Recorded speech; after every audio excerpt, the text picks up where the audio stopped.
아침 묵상에 오신 여러분들을 환영하고 축복합니다. 참 이렇게 하루에 첫 시간을 드리는 게 우리의 기쁜 일이기도 하지만 또 쉬운 일만 아니죠. 아침 일찍 일어나서. 그래도 이렇게 우리가 하루에 첫 시간을 드렸을 때 하나님께서 우리 각 사람에게 필요한 은혜도 주시고 또 필요한 능력도 주시고 또 필요한 위로도 주셔서 또 하루 살아갈 수 있는 힘을 줄 믿습니다. 오늘은 야곱이 바로를 만나다라는 제목을 가지고 창세기 17장 1절부터 31절까지 말씀을 좀 더 살펴봤으면 좋겠습니다. 우리 1절과 2절 말씀 같이 한번 읽어볼까요? 요셉이 바로에게 가서 고하여 이르되 내 아버지와 내 형들과 그들의 양과 소와 모든 소유가 가나안 땅에서 와서 고센 땅에 있나이다 하고 그의 형들 중 5명을 택하여 바로에게 보이니. 야곱과 온 가족이 애굽에 내려오게 됩니다. 그러자 요셉이 이제 애굽의 왕인 바로에게 자신들의 가족들을 소개하는 모습들을 보게 돼요. 그래서 형들과 아버지를 소개하게 되는데 먼저 형들 중에서 5명을 데리고 바로 앞에 데려옵니다. 그리고 바로에게 보이게 해요. 인사드리는 시간을 가진 거죠. 그럼 어떤 일이 있었을까요? 우리 3절과 4절 말씀 같이 한번 읽어볼까요? 바로가 요셉의 형들에게 묻되 너희 생업이 무엇이냐? 그들이 바로에게 대답하되 종들은 목자이온데 우리와 선조가 다 그러하니이다 하고 그들이 또 바로에게 고하되 가나안 땅에 기근이 심하여 종들의 양떼를 칠 곳이 없기로 종들이 이곳에 거류하고자 왔사오니 원하건대 종들로 고센 땅에 살게 하소서. 뭐라고 되냐면 바로가 요셉의 형제를 물어요. 뭘 물었냐면 너의 생업이 무엇이냐라고 물어요. 너의 직업이 뭐냐는 거죠. 그러자 그들이 뭐라고 대답했냐면 종들은 목자이온데 목자라고 대답을 해요. 그런데 이것은 사실은 요셉이 지시한 내용이에요. 요셉이 먼저 형들에게 이야기하죠. 바로가 분명히 직업이 뭔지 물을 거다. 그러면 목자라고 대답하라고 그래요. 그럼 왜 목자라고 대답하라고 그랬을까요? 애굽 사람들은 문화적 배타성이 굉장히 컸던 민족이에요. 특별히 애굽 사람들은 목축하는 사람들, 그러니까 소나 양을 키우는 사람들에 대해서 굉장히 경멸하는 경향들이 있어요. 가축을 키우는 사람들에 대해서. 그래서 목자라고 소개하면 그들이 뭘 할 거는 거예요? 자신들과 같이 이렇게 뭐라 그럴까 구별돼서 자신들과 배타성이 크기 때문에 이 사람들과 섞여서 안 살 거라는 거예요. 그래서 이걸 알았기 때문에 목자라고 소개하라고. 그런 다음에 원하면 고센 땅에 머물게 해달라고 구하라고. 그래서 무엇을 할 수 있냐면 이 고센 땅에서 이스라엘 백성들이 이집트 사람들과 섞이지 않고 민족의 정체성을 지키면서 살게 되는 모습들을 보게 돼요. 그러니까 사실은 그날에 애굽의 이스라엘 백성들 하나님께서 내려가게 하셨잖아요. 그럼 이상한 게 그런 거예요. 뭐냐면 분명히 애굽은 그 당시에 곡식이 많고 풍요로운 땅이었어요. 그런데 가나안 땅도 원래 적과 꿀이 흐르는 땅이잖아요. 그러니까 하나님께서 왜 가나안 땅에 가뭄이 들게 해서 애굽으로 이 사람들 보냈냐는 거예요. 그 이유는 정말 애굽이 가나안 땅보다 좋은 땅이라서 그런 게 아니에요. 애굽이 어떻게 하기에 좋은 땅이에요? 민족의 정체성을 지키면서 살기 좋은 땅이기 때문에 애굽에 보낸 거예요. 우리가 창세기 이야기를 쭉 배웠지만 요셉이 애굽에 팔려간 다음에 어떤 일이 있었어요? 유다가 이방 여인과 어울려서 결혼하고 아이를 낳고 이런 과정들이 쭉 있었잖아요. 이건 유다만의 문제가 아니에요. 그 당시에 이스라엘 백성들이 가나안 족속들과 끊임없이 함께 살았기 때문에 어울려 지냈기 때문에 민족의 정체성을 잃어버렸기 때문에 하나님께서 극단적인 조치를 취해서 애굽으로 내려보낸 거예요. 그래서 여기서 우리가 알 수 있는 건 뭘까요? 분명히 중요한 건 뭐냐면 이 정체성의 문제. 그러니까 그날에 애굽에 내려간 이유는 뭐예요? 정체성을 지키기 위해서 내려간 거고 요셉도 뭘 하길 원했던 거예요? 이 땅에서 우리가 살 때 뭘 지켜야 된다? 이스라엘 민족으로서의 정체성을 지켜야 된다는 것을 하나님의 뜻을 알고 그것을 지키기 위해서 노력하는 모습들을 보게 되는 거예요. 이렇게 고센 땅에서 살게 해달라고 구하자 어떤 일이 있었을까요? 우리 5절과 6절 말씀 같이 한번 읽어볼까요? 같이 읽도록 하겠습니다. 바로가 요셉에게 말하여 이르되 내 아버지와 형들이 내게 왔은즉 애굽 땅이 내 앞에 있으니 땅의 좋은 곳에 내 아버지와 내 형들이 거주하게 하되 그들이 고센 땅에 거주하고 그들 중에 능력 있는 자가 있거든 그들로 내 가축을 관리하게 하라. 네, 바로가 요셉에게 말하죠. 뭐라고 얘기해요? 고센 땅에 거주할 수 있도록 허락을 합니다. 그런 다음에 뭐라고 하냐면 그들 중에 능력 있는 사람 내 가축을 관리하게 하라. 이 가축을 관리하게 하라는 것은 단순히 일을 시키는 게 아니에요. 이것은 왕의 보호 아래 두는 거예요. 왜냐하면 왕의 가축을 보호하고 있잖아요. 그럼 이 사람들을 누군가 공격하면 뭐예요? 왕의 가축을 상하게 하는 거고 왕에게 대적하는 거예요. 왕의 그늘 아래 둔 거죠. 그래서 왕의 가축을 관리하게 하는 것은 보호하는 모습들을 보게 됩니다. 그럼 오늘 이 본문을 왜 적어놨냐는 거예요. 이 본문을 적어놓은 이유가 뭐냐면 정말 그렇잖아요. 애굽 땅에 내려갈 때 어떤 생각을 갖고 내려갔겠어요?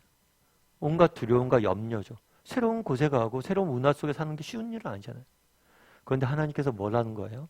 그들의 정체성을 지키려고 하자 그들을 정말 예상치도 못했던 바로 왕을 통해서 지키고 보호하는 모습들을 보게 된다는 거예요. 하나님이 여전히 일하는 모습들을 보게 되는 거예요. 그래서 우리도 한번 돌아봐야겠죠. 정말 요셉이 그날에 민족의 정체성을 지키려고 그러는데 나는 어떤가? 정말 하나님의 백성으로서 정말 나는 하나님의 자녀라는 정체성을 분명히 갖고 있는가? 그리고 이런 것들을 갖고 세상에 살려고 하는가? 그리고 또 내가 이런 정체성을 갖고 살려고 했을 때 하나님이 나를 지키고 보호하실 거라는 정말 야곱의 식구들을 보호하셨다 하나님께서 나를 지키고 보호하실 거라는 확신이 있는가? 한번 돌아봤으면 좋겠어요. 그리고 오늘 하루 정말 이런 정체성을 가지고 좀 살아가는 사람이 됐으면 좋겠다라는 생각이 있습니다. 사실 제가 이제 우리가 이제 아는 목사님이 계세요. 아는 목사님 계신데 이 아는 목사님께서 눈이 점점 침침해졌다고 그러더라고요. 눈이 점점 침해지니까 앞이 잘 안 보이는 거죠. 그런데 돋보기를 쓰지 않았어요. 왜냐하면 돋보기를 쓰면 왠지 늙어 보이니까. 돋보기를 쓰지 않고 계속 있었는데 어느 날 도저히 안 되겠다 싶어서 돋보기를 이렇게 쓰신 거예요. 근데 그 목사가 그러더라고요. 야, 승원아, 돋보기 쓰니까 너무 좋다. 내가 이렇게 잘 보이는데 왜 이걸 안 쓰고 이때까지 그러고 있었는지 모르겠다. 그게 뭐가 불편하다고. 뭐가 그렇게 창피한 일이라고. 그러면서 돋보기 너무 자랑을 하시라고. 참 그러면서 그런 얘기를 했어요. 야, 내가 이 돋보기가 이렇게 좋은데 이게 있는데 쓰지 않고 그 불편한 걸 생각하면 참 인간이 어리석다고. 우리가 할 수 있는 것, 가진 것이 얼마나 귀한 것인지 몰라서 정말 인생을 낭비하는 경우들이 너무 많다고 그런 이야기를 하더라고요. 그렇죠. 여러분, 우리가 하나님의 자녀잖아요. 정말 이게 얼마나 귀한 거예요. 근데 사실 이게 얼마나 귀한 건지 몰라서 우리가 오히려 이 정체성을 잃어버리고 살고 있지 않은지 한번 돌아봐야겠죠. 그래서 제가 아는 집사님 한 분이 그런 얘기를 하더라고요. 예전에 직장에 다닐 때 직장에 어떤 신입사원이 지나왔대요. 그 신입사원이 들어왔으니까 신입사원이 뭐 잘하겠어요? 일을 잘하겠습니까? 못하죠. 그래서 핀잔도 주고 구박도 하고 그리고 보니까 별 저것도 없더래요. 신입사원이 별게 없는 것 같더래요. 근데 이렇게 해서 1년, 2년 있다가 이 신입사원이 갑자기 회사를 그만둔다고 그랬대요. 그래서 왜 그만두냐고 이런저런 얘기를 하는데 사실은 그 얘기를 했다고 그러더라고요. 무슨 얘기를 했냐면 사실은 이 신입사원이 알고 보니까 회장님 아들이었던 거예요. 그래서 일 배우려고 들어왔고 이제 유학 간다고 이제 본격적인 경영 수업을 들으러 간다고 그 얘기를 하시더라고요. 그러면서 참 그 친구가 그럴 줄 몰랐다고. 여러분 그렇잖아요. 우리가 정말 회상 아들이 딸이에요. 그러면 회사에서 구박받는다고 주눅들 일 있나요? 그런 거 없어요. 우리가 정말 누구냐? 우리가 누구의 아들이냐? 하나님의 자녀다. 이 사실을 갖고 있는 의미에 대해서 우리가 너무 모른다는 거예요. 이것이 얼마나 귀하고 이것이 얼마나 가치 있는 건지 모른다는 거죠. 세상 사람들이 뭐라고 한들 우리가 주눅들 일이 뭐가 있어요. 우리 하나님이 나를 사랑하시고 나의 아버지 되시는데. 여러분 한번 오늘은 정체성의 문제에 대해서 좀 생각해 봤으면 좋겠어요. 나는 하나님의 자녀라는 분명한 정체성이 있는가? 그리고 하나님의 자녀가 되었다는 것이 얼마나 큰 특권이고 축복인지를 아는가? 혹시 그런 걸 모르고 살아가면서 불행하게 살고 있지 않은가? 정말 이걸 안다면 우리는 당당하게 기쁘게 살아갈 수 있는데 한번 이걸 돌아보고 함께 정말 오늘을 정말 이 정체성을 지키는 하루가 되었으면 좋겠습니다. 우리 이 시간 함께 기도했으면 좋겠는데요. 기도하실 때 오늘 말씀 기억하면서 기도했으면 좋겠습니다. 나는 정말 하나님의 아들이라는 정체성이 있는가? 그리고 이 정체성을 지키면서 살아가려고 노력하는 사람인지 구별된 삶을 사는 사람인지 한번 돌아봤으면 좋겠어요. 정말 하나님의 백성으로서 산다는 건 짐이 아니에요. 이건 특권이에요. 정말 얼마나 놀라운 권세예요. 하나님이 우리 아버지 되시고 우리가 하나님께 기도하면 그분이 우리를 들으시고 우리의 인생길을 인도하시는 그분이 우리 아버지 되셨다는 게 얼마나 큰 축복이에요. 그런데 혹시라도 나는 그런 것들을 모르고 살아가고 있진 않은지 한번 돌아보게 해달라고.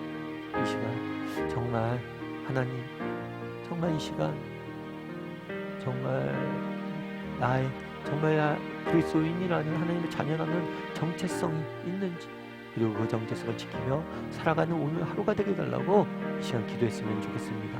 또한 기도하실 때 오늘 하루 하나님 정말 지키고 인도하시고 보호해달라고 이 시간 오늘 말씀 기억하면서 또 오늘 하루를 위해서, 하루의 삶을 위해서 함께 기도하도록 하겠습니다. 같이 기도하시겠습니다.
정말 그날에 정말 고센 땅에 살아가기 위해 나는 목축하는 자라고 이야기하는